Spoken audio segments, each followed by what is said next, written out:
اور اس میں دونوں سوالوں کا جواب آ جاتا ہے۔ یہ جو میں نے شروع میں عرض کیا کہ نہج البلاغہ پہ ایک اعتراض ہوتا ہے کہ نہج البلاغہ میں علی علیہ السلام اپنی تعریف کرتے ہیں، تو اس کا جواب خط 28 میں موجود ہے۔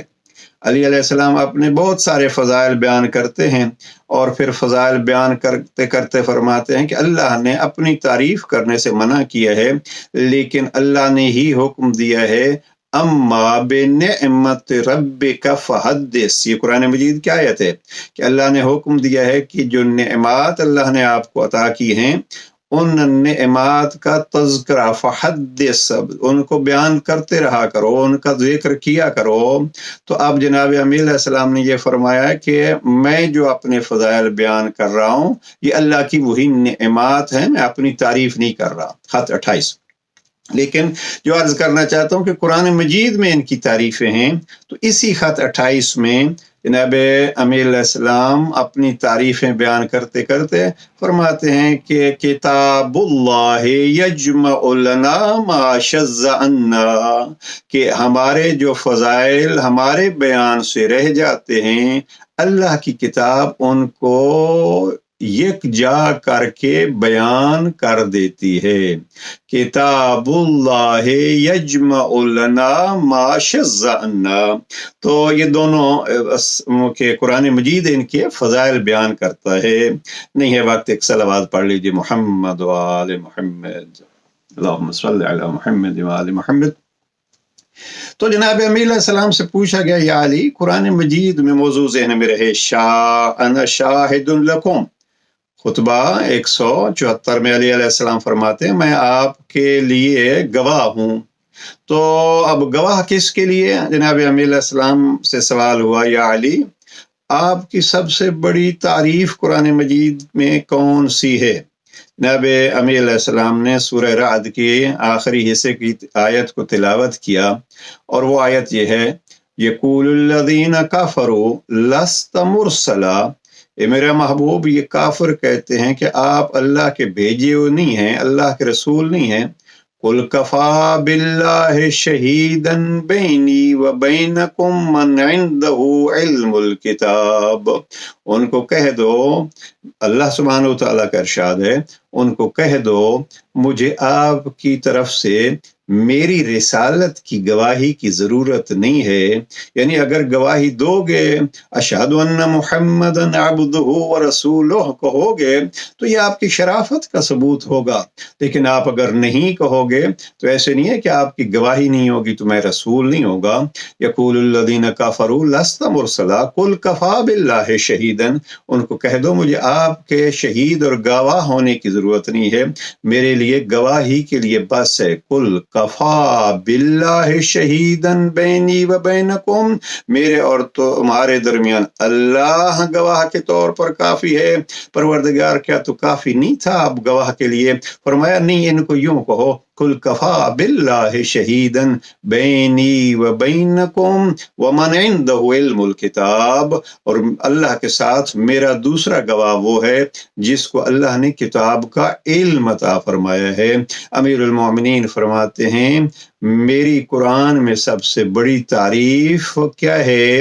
اب یہاں میں اگر جملہ روک لوں تو اکثر لوگ یہی سمجھیں گے کہ گویا امیر علیہ السلام فرماتے ہیں مجھے اللہ نے کتاب کا علم دیا ہے، وہ بھی بہت بڑی تعریف ہے، اور انشاءاللہ ایک دو جملے اس سے عرض کروں گا، لیکن یہاں علی امیر المومنین نے علم الکتاب کو قرآنی تعریف کا معیار نہیں قرار دیا، فرمایا میری سب سے بڑی قرآن میں تعریف یہ ہے کہ اللہ نے اپنے ساتھ مجھے رسول کی رسالت کا گواہ اور شہید قرار دیا ہے۔ اب پڑھ لیجئے اس آیت کو، یقول الذین کفروا لست مرسلا قل کفا باللہ شہیدا بینی و بینکم ومن عنده علم الکتاب۔ تو علی امیر المومنین یہاں فرما رہے ہیں انا شاہد لکم، میں آپ کے لیے گواہ ہوں، میں آپ کا گواہ ہوں۔ اب یہ دونوں جملے ترجمہ کیا جا سکتا ہے، میں آپ کے لیے گواہ ہوں، میں آپ کا گواہ ہوں، یعنی آپ کے حق میں بھی گواہی دینے والا ہوں اور آپ کی کوتاہیوں کا بھی گواہ ہوں۔ اب اس گواہی کے لیے بھی اللہ سبحانہ و تعالیٰ نے قرآن مجید میں نے عرض کیا شہید کا معنی ہوگا چشم دید گواہ۔ اب ایک جگہ پہ واضح دیکھنے کے معنی میں استعمال ہوا یہ لفظ، دیکھیے قرآن مجید کے الفاظ ہیں قُلِ اعْمَلُوا فَسَيَرَى اللَّهُ، جو عمل جی چاہے کرو لیکن یاد رکھو کہ اللہ دیکھتا ہے۔ قُلِ اعْمَلُوا فَسَيَرَى اللَّهُ عَمَلَكُمْ، اللہ آپ کے اعمال کو دیکھتا ہے۔ وَرَسُولُهُ وَالْمُؤْمِنُونَ، اللہ آپ کے اعمال کو دیکھتا ہے، اللہ کا رسول آپ کے اعمال کو دیکھتا ہے، اور مومنون آپ کے اعمال کو دیکھتے ہیں۔ اب وہ جو اللہ اور اللہ کے رسول کے ساتھ اعمال کو دیکھتا ہے، جناب امیر علیہ السلام فرماتے ہیں انا شاہد لکم، گویا اس آیت کی تفسیر اگر تلاش کرنی ہو تو یہ خطبہ نمبر 174 میں امیر علیہ السلام فرماتے ہیں میں گواہ ہوں۔ تو اب یہاں دو پہلو عرض کرنے ہیں، ایک تو یہ ہے کہ ہمارے امام میرے امام، اور اس پہ مجھے فخر کرنا چاہیے۔ میں کبھی کبھی کہتا ہوں اور تنہائی میں بیٹھ کے کہتا ہوں میرا علی، تو کیا میں یہ کہہ سکتا ہوں میرا علی؟ ہاں مجھے کہنا چاہیے میرا علی، اس لیے کہ اور میں اس جملے کو کبھی اگر بدل کے کہوں میرا علی تو اس کو یوں کہہ سکتا ہوں کہ میرا ہی علی، میرا ہی علی، تو یا اس کو تیسرے انداز میں علی ہی میرا، یہ بھی اس عقیدے کا ایک مرحلہ یہ بھی ہونا چاہیے، علی ہی میرا، میرا علی تو ہے، علی ہی میرا، یعنی پھر میرا اگر علی ہے تو پھر اس کے بعد ساری کچھ دنیا کی چیزیں فنا ہونے والی ہیں، علی ہی میرا ہے۔ اور پھر ساری زندگی میں انہوں نے ہم ایسے افراد دیکھتے ہیں جنہوں نے اپنا سارا کچھ لٹایا اس کے لیے کہ علی ہی میرا ہے، ابو ذر کی طرح، عمار کی طرح، حجر بن عدی کی طرح انہوں نے سولی پہ لٹک کے بھی کہا علی ہی میرا، نہ مجھے دولت نہ مجھے خوف متاثر کر سکتا ہے۔ اس لیے اپنے عقائد کو نہج البلاغہ پڑھ کے ہمیں اس معیار پہ لے جانا چاہیے، علی ہی میرا۔ جیسے پھر علی نے ہمیں یہ تعلیم دی الہی و ربی من لی غیرک اسألہ، میرا تیرے علاوہ کون ہے۔ اب اگر ہم اس پہلو سے آئیں علی امیر المومنین کو دروازہ سمجھ کے کہ علی ہی میرا، تو پھر علی ہمیں جس رب کے پاس لے جائیں گے۔ ہمارے چینل پہ یہ ایک پوری گفتگو ہے، وقت کس کو پکاروں اس کو دیکھیے، مجھے میرے علی نے کیا بتلایا ہے۔ میرا چونکہ پسندیدہ جملہ ہے، اکثر دہرا دیتا ہوں، میرا علی فرماتا ہے، اور اس پہ فخر کرنا چاہیے۔ بہرحال جناب امیر علیہ السلام یہاں تین چیزیں ہیں، آپ کو عمل کو دیکھتا ہے، اللہ دیکھتا ہے، رسول دیکھتا ہے، اور اس کا مومن دیکھتا ہے جس کو اللہ نے یہ مقام عطا کیا ہے۔ اب یہ بحث زیادہ پھیل جائے گی۔ انا شاہد لکم، امیر فرماتے ہیں میں آپ کے لیے گواہ ہوں، لیکن گواہی کے لیے یہاں تین چیزیں جو عرض کی ہیں، اللہ فرماتا ہے دیکھو جو عمل جی چاہے کرتے رہو، مگر یہ یاد رکھو، یہ ذہن میں رہے کہ آپ کے عمل کو اللہ کا رسول اور مومنون دیکھتے ہیں۔ مفسرین یہ فرماتے ہیں یہ مومنون سے مراد معصوم امام ہیں۔ یہ تین چیزیں ہیں، دیکھنے والے تین ہیں، اللہ کا رسول اور یہاں مومنون۔ اور پھر جب اطاعت کا حکم دیا ہے تو بھی وہاں تین ہیں، اطیع اللہ و اطیع الرسول و اولی الامر منکم۔ یہاں اگر تین دیکھنے والے ہیں تو تین کی ہی اطاعت کرنی ہے، اور ایک جگہ پہ اور یہی تین فرمایا انما ولیکم اللہ ورسولہ والذین آمنوا الذین یقیمون الصلاۃ ویؤتون الزکاۃ وہم راکعون۔ وہاں ولی بھی تین ہیں، اطاعتیں بھی تین ہیں، ولایتیں بھی تین ہیں، اور ہمارے اعمال کو دیکھنے والی ہستیاں بھی تین ہیں۔ لہذا ایک عظمت ان کی یہ ہے کہ ان کے کسی قول میں فرق نہیں ہوتا، لہذا بس اتنا جو انہوں نے کہا وہی حق ہے، جس حد تک انہوں نے ہمیں رکھا وہی حق ہے۔ اس حوالے سے یہاں واضح کرتا جاؤں کہ آج کے دور میں بعض افراد اپنے آپ کو ولائی اور مولائی ثابت کرتے ہوئے اس سے بھی بڑھ جاتے ہیں جس کو مولا نے کہا ہے، اور مولا نے کیا فرمایا یہ کون ہمیں بتلائے گا؟ یہ وہ بزرگ علماء فرمائیں گے کہ جنہوں نے اپنی جانیں دے دیں، لیکن دین الہی کو پھیلانے کے لیے ہمیں یہ بتلایا ہے، یہ ہے دین الہی۔ کہیں شہید اول، کہیں شہید دوم، کہیں شہید ثالث، وہ جس نے لمع لکھی، وہ جس نے شرح لمع لکھی، وہ جس نے مجالس المؤمنین جیسی اور احقاق الحق جیسی کتابیں لکھی، آگرہ میں جن کی قبر ہے مرحوم شوشتری۔ اب یہ وہ بزرگان ہیں کہ جن سے پھر ہم نے یہ وضاحت لینی ہے، ولایت، اطاعت اور اعمال کا گواہ، انا شاہد لکم، بات ہماری پھیل گئی۔ جناب امیر فرماتے ہیں میں آپ کا گواہ ہوں، لہذا آئیے عزیزان جب کوئی قدم اٹھائیں تو ہم اس کو ذہن میں رکھیں، ہمارے 1 2 3 گواہ ہیں، اور جب تیسری گواہی کی باری آتی ہے تو ان گواہوں میں ایک ہستی کا نام ہے حجت خدا۔ اب جی تو چاہتا ہے اس جملے پہ مزید وضاحت کی جائے شاہد، لیکن اس وقت اسی پہ اکتفا کرتے ہیں۔ ذہن میں رہے کہ اگر ہمارے اعمال پہ نظر ہوگی تو پھر خطبہ نمبر 24 میں علی فرماتے ہیں آپ کام کرو، یہ ذہن میں رکھ کے، یہ لفظ میرے ہیں، یہ ذہن میں رکھ کے کرو کہ علی دیکھ رہے ہیں، تو پھر علی آپ اگر یہ کام کریں گے، اب یہ نہج البلاغہ کے لفظ ہیں، علی ضامن لفلاجکم، میں علی آپ کی نجات کا ضامن ہوں۔ خطبہ نمبر 24 میں علی گواہ ہیں، ہمیں وہ عمل کرنا ہے جس کی تعلیم علی امیر المؤمنین علیہ السلام نے بیان فرمائی ہے۔ جب یہ ہم کریں گے تو علی امیر المؤمنین خود ضمانت لے رہے ہیں کہ انا ضامن لفلاجکم، میں آپ کی نجات کا ضامن ہوں۔ بس یہ شاہد لکم کی اس سے زیادہ تشریح کا وقت نہیں ہے۔ اگلا جملہ، اس پیراگراف کا آخری جملہ، جناب امیر علیہ السلام فرماتے ہیں وَحَجِیجٌ یوم القیامت عنکم۔ اس جملے پہ میں نے بہت سارا کام کیا ہے، اور بعض یہ لفظ ہوتے ہیں جن لفظوں کے لیے بہت دقت کرنی پڑتی ہے۔ یہ علماء کرام کی جو محنتیں ہوتی ہیں، یہ ایسے نہیں ہوتا کہ اٹھتے ہیں اور کچھ لکھ کے بیٹھ جاتے ہیں، نہیں، یہ اس کے لیے ایک ایک لفظ کے لیے پتہ نہیں کتنے کتنے دن بلکہ بعض ہفتے جو ہیں وہ خرچ کرنے پڑتے ہیں۔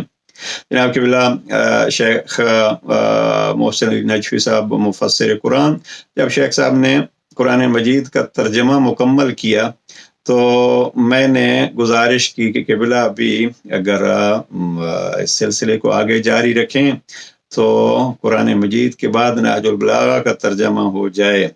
تو شیخ صاحب قبلہ کچھ دیر خاموش رہے اور پھر فرماتے ہیں کہ اب صحت اور عمر اجازت نہیں دیتی، پھر وہاں فرمانے لگے کہ مجھے ابھی یاد نہیں ہے، قبلہ نے ایک لفظ بھی بتلایا تھا کہ ایک لفظ قرآن مجید کے ترجمے کا میں نے کتنے مترجمین میں دیکھا لیکن مجھے وہ لطف نہیں آیا، اور پھر ظاہراً فرمایا 1 مہینہ تک میں اس لفظ کی تحقیق کرتا رہا اور پھر اس کا یہ حل ہم نے نکالا ہے۔ اب یہ ہوتا ہے کہ لفظ ایک ہوتا ہے لیکن ان بزرگان کی ایک ایک دن کی نہیں، ایک ایک مہینوں کی، اور ممکن ہے اس سے زیادہ بھی محنت ہو تب یہ چیزیں ہمارے سامنے آتی ہیں۔ تو یہ لفظ حجیج ایسا لفظ ہے جس حجیج کے لیے کافی دقت کرنی ہوتی ہے۔ میں ترجمے کی حد تک اس دفعہ اور اس کو آگے یہیں سے لے کے چلیں گے۔ امام فرماتے ہیں وَحَجِیجٌ یوم القیامت عنکم، اور قیامت کے دن تمہاری طرف سے حجت پیش کرنے والا ہوں گا۔ اب یہ 2 چیزیں ہوتی ہیں، حجت خدا